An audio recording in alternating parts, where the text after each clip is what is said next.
Bueno, ¿qué tal? Buenas tardes. Mi nombre es Marcelo Noceto y yo soy investigador de CONICET, con lugar de trabajo en el Instituto de Matemática Aplicada en San Luis, y también soy docente de la Cátedra de Climatología en la Facultad de Ciencias Agropecuarias en la UNER. Y bueno, yo les voy a contar un poco sobre el tema, la relación entre los bosques y la salinización en nuestra región, en la llanura chacopampeana. Entonces voy a empezar compartiendo pantalla y espero que estén viendo ahora. No sé si me pueden confirmar que están viendo bien la presentación o no. ¿Sí? Hola. Sí, sí, la estamos viendo. Bueno, perfecto. Sigo adelante y cualquier cosa me dice. Bien, entonces, El- quiero empezar tratando el tema de cómo los cambios en el uso del suelo, principalmente los que intervienen a los bosques, afectan a la salinización.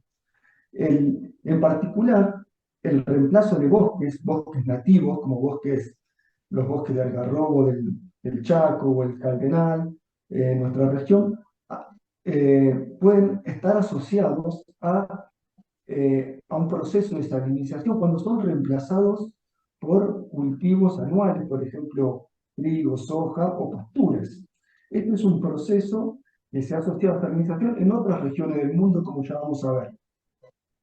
Pero también se da la situación de que cuando se produce la conversión en el uso del suelo inversa, es decir, que cuando partimos de una situación de un pastizal natural, como por ejemplo los pastizales de la región pampeana, y se establecen bosques, en este caso forestaciones, también se ha asociado a un proceso de salinización. Entonces, eh, ¿cómo se compatibilizan estos procesos, los cuales son inversos y en ambos casos desencadenan un proceso de salinización de suelos, agua subterránea y de todo el ecosistema en general? Entonces voy a empezar contando primero el primer caso, que es cómo el reemplazo de bosques nativos por cultivos anuales o pastura desencadena en muchos casos procesos de salinización. Eh, este, esta transformación se estudió muy bien en Australia, la cual está dominada o estaba dominada por bosques nativos de eucalipto, fundamentalmente, los cuales se caracterizaban por presentar una gran acumulación de sales en profundidad, un gran stock de sales, y también se ha probado que los bosques de eucalipto consumían todo el agua de lluvia que les ingresaba, es decir, que no tenían drenaje líquido como drenaje profundo. Todo el agua que ingresaba como lluvia volvía a la atmósfera como evapotranspiración. Y esto lo que determinaba es que durante el transcurso de los años, todas las sales que ingresan al sistema tienden a acumularse en el suelo profundo. Pero ¿qué pasa cuando estos bosques fueron siendo reemplazados por cultivos anuales, por trigo y por pasturas? Bueno, en este caso ocurre que el cultivo anual o la pastura tiene una evapotranspiración menor que la precipitación. Por lo tanto, ahora sí tenemos un flujo de drenaje profundo. Este flujo de drenaje profundo lo que hace es arrastrar las sales que estaban acumuladas en el perfil del suelo hacia el agua subterránea, y a su vez el agua subterránea comienza ahora a recibir un flujo de recarga que con el tiempo determina un ascenso de sales y un transporte de sales que estaban acumuladas en el perfil profundo del suelo hacia la superficie. Entonces, esto es lo que desencadena el proceso de salinización cuando se reemplazan bosques nativos que consumen todo el agua de lluvia y son reemplazados por cultivos o pasturas que no consumen todo el agua de lluvia, sino que dejan escapar algo. Ese poquito que dejan escapar alimenta las napas, y luego las napas transportan todas las sales acumuladas hacia la superficie. Y esto determinaba que en Australia una gran proporción de las tierras agrícolas se hayan perdido a causa del proceso de salinización. Y para restaurar estos sistemas, se habla de planes de reforestación, los cuales implican reforestar un muy alto porcentaje de las cuencas para lograr restablecer el balance hídrico original y tratar de descender las napas. Muy bien, esto es lo que se ha documentado en Australia. Ahora bien, ¿qué pasa en nuestra región? En este caso vemos estudios realizados en la zona de San Luis, en bosques nativos de Caldén y de Algarrobo, en los cuales los bosques muestran que tienen también una muy alta acumulación de sales en el perfil profundo del suelo. Acá lo vemos en dos sitios que tienen una alta acumulación de cloruros y a su vez tienen muy baja humedad. ¿Qué pasa cuando son reemplazados estos bosques por cultivos anuales? Tenemos por un lado que aumenta el nivel de humedad, es decir, los perfiles se cargan de humedad, y por otro lado las sales que estaban acumuladas ya no están más. ¿Por qué? Porque ahora tenemos un flujo de drenaje profundo que elabora sales. En estos casos se llegaron a documentar hasta una acumulación de 2 kilos de cloruro por metro cuadrado. Y teniendo en cuenta cuál es la deposición atmosférica de cloruro, uno puede estimar cuántos años se necesitaron para que se acumule esa cantidad de cloruros en el suelo, y las estimaciones son de más de 8.000 años que se necesitaron para acumular esa cantidad de sales. A su vez, teniendo en cuenta la deposición, uno puede estimar cuál es el drenaje profundo. Entonces, como les decía, bajo los bosques se confirma que hay un drenaje profundo prácticamente nulo. Es similar a lo que ocurría en Australia, es decir, los bosques de nuestra región se caracterizan por consumir toda el agua de lluvia, mientras que cuando se hace agricultura ya se empieza a manifestar un flujo de drenaje profundo. Esto se evidencia muy bien cuando uno realiza transectas de conductividad eléctrica aparente eh, con instrumentos de geoeléctrica. Y en este caso, lo que permite ver muy bien y caracterizar muy bien es cuál es el efecto del reemplazo en el paisaje. En este caso tenemos una transecta que va desde una zona de bosque, pasa por una zona agrícola y vuelve a una zona de bosque. Entonces lo que se ve claramente es que bajo los bosques estas manchas celestes son las sales acumuladas en los dos parches de bosque, mientras que en la zona agrícola este parche de sales no se ve, sino que fueron lavados en profundidad hacia el agua subterránea.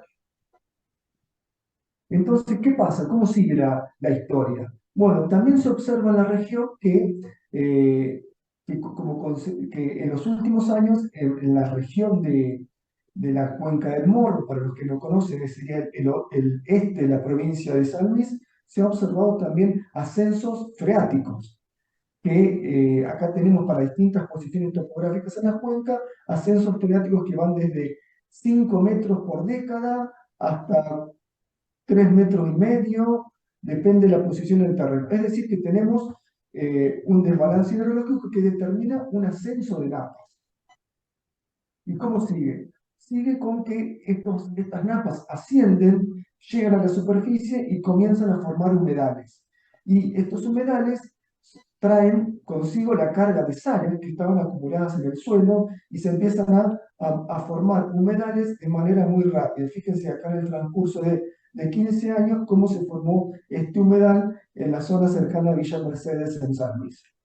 A su vez, también en las zonas en las que hay un poco más de pendiente, además estos humedales se transforman en ríos, porque la pendiente del terreno determina que en ciertas circunstancias se produce el colapso del terreno y comienza a formarse un río con un flujo permanente de agua y en muchos casos con altos niveles de salinidad.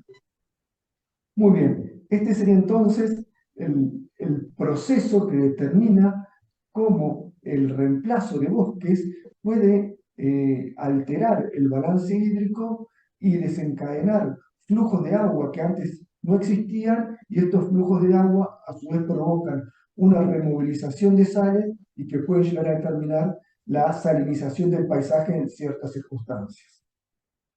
Bien, pasamos a la otra transformación, como si planteaba al principio que la reforestación era una alternativa posible para restablecer el balance hídrico en Australia, como en ciertas circunstancias también la forestación puede desencadenar un proceso de salinización. Y en este caso nos movemos un poco hacia una región un poco más húmeda, que sería la región pampeana. En este caso, es importante destacar que la región pampeana y buena parte de la región chaqueña es una región muy plana. Por lo tanto, tiene una red de escurrimiento muy pobre y, por lo tanto, los excesos hídricos no se pueden evacuar en forma líquida, sino que se evacúan en forma de vapor. Y esto lo que ocasiona es, en muchos casos, el desacople agua-sal y la acumulación de sales en ciertas circunstancias. En un paisaje que tiene pendiente, en un paisaje disectado, se diferencia de un paisaje llano en que las salidas líquidas, como les decía, son posibles en un paisaje disectado, pero en un paisaje llano no, o son muy limitadas. Entonces, esto es lo que determina que en un paisaje con pendiente, las sales que ingresen al sistema pueden evacuarse en forma líquida. Mientras que en un paisaje llano, las sales que ingresan al sistema no tienen forma de evacuarse porque no hay salida líquida. Entonces tienden a acumularse en determinadas circunstancias, como vamos a ver ahora. Eh, las sales en estos casos tienden a acumularse en los sitios de descarga, es decir, en los sitios donde la evapotranspiración es mayor que la precipitación, por lo tanto se produce el desacople agua-sal y tienden a acumularse las sales. Mientras que en las zonas de recarga, donde estaban originalmente cubiertas por pastizales, la precipitación es mayor que la evapotranspiración. Entonces tenemos un balance positivo y no hay acumulación de sal. Pero ¿qué pasa cuando establecemos árboles en estos sistemas? Los árboles tienen raíces más profundas y tienen a su vez mayor demanda de agua porque tienen un canopeo más rugoso y mayor área foliar. Esto lo que determina es que cuando se establece un bosque en un área de recarga, se convierte como si fuera en una zona de descarga, porque las raíces alcanzan la napa freática, a su vez tiene una alta demanda de evapotranspiración y esto transforma un sitio que era de balance positivo en balance negativo, que es lo que desencadena el proceso de acumulación de sales en estas circunstancias. Entonces lo que se observa es comúnmente una alta acumulación de sales en la zona donde fluctúa el nivel freático, en comparación con el pastizal. ¿Por qué? Porque la forestación consume el agua freática y buena parte del agua que absorbe, en ese proceso de absorción, excluye las sales y las mismas tienden a acumularse en esa porción del suelo. En este caso se encontró una acumulación de hasta casi 4 kilos de cloruro por metro cuadrado y uno teniendo en cuenta la concentración de agua de napa, uno puede estimar que esta forestación, por ejemplo, consumió a lo largo de 50 años casi 300 milímetros por año de napa. Entonces, al consumir esa agua de napa y excluir las sales, las va concentrando en el tiempo. Pero este proceso de concentración de sal y salinización no es homogéneo en todo el paisaje, sino que depende fundamentalmente del balance hídrico. Y esto lo vimos a partir de analizar la salinidad en un gradiente de lluvias. Entonces encontramos que a lo largo de este balance hídrico, la salinización aumenta en ambos casos a medida que el balance se hace más negativo, es decir, que llueve menos. En zonas donde el balance, donde llueve mucho y donde el balance es superior a los 150 milímetros, la forestación no desencadena una salinización. ¿Por qué? Porque el balance se mantiene positivo, por lo tanto no hay una acumulación neta de sales. Mientras que a medida que nos vamos hacia zonas más secas, el balance se hace cada vez más negativo y ahí es donde se desencadena el proceso de salinización con las forestaciones. A su vez también depende de la profundidad freática. Nosotros encontramos que cuando la napa freática está más profunda, el consumo que puede hacer la forestación es menor, por lo tanto tiende a concentrar menos las sales y a salinizar menos. Entonces acá vemos que a medida que la napa freática está más cercana a la superficie, la acumulación de sales en los primeros 2 metros del perfil aumenta de manera muy significativa. Es decir, que además del balance hídrico, la profundidad freática es otro factor clave para definir cuándo hay salinización y cuándo no. Otro factor importante es el tipo de suelos. En este caso vemos suelos, como es la salinización del agua freática. En amarillo vemos los pastizales y en negro vemos forestaciones. Y vemos que donde más saliniza son los suelos de textura media, suelos limosos francos. Mientras que en suelos arcillosos, al tener muy baja conductividad hidráulica, el aporte de agua subterránea al cultivo es menor, entonces no se da esa salinización que vemos en la textura media. Y a su vez, en los suelos muy gruesos, como los suelos de dunas de la costa, tampoco se observa salinización porque se manifiesta un flujo de drenaje profundo que permite el lavado de las sales. Entonces, la textura del suelo sería otro factor importante a tener en cuenta. Y finalmente, otro factor que también determina un amplio rango de variación en lo que es el proceso de salinización es la especie forestal de la que estamos hablando. Acá vemos la salinización del agua subterránea para distintas especies y vemos un gradiente muy amplio, desde la que menos salinizó, que fue Maclura pomífera, que tiene una conductividad de 2 decibeles por metro, respecto a la que más salinizó, que fue Eucaliptus camaldulensis, que hay una variación de 12 por. A su vez, la que menos salinizó, que fue Maclura, tiene una salinización que fue casi el doble del pastizal.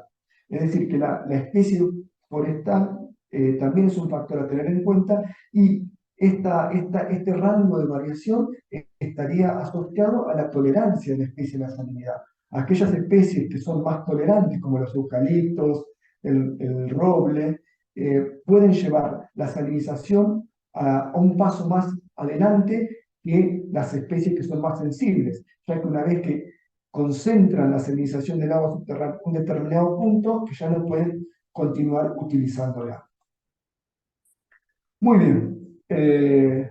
Entonces, dentro de lo que es la salinización eh, eh, dictada por las forestaciones, hay una serie de elementos que juegan.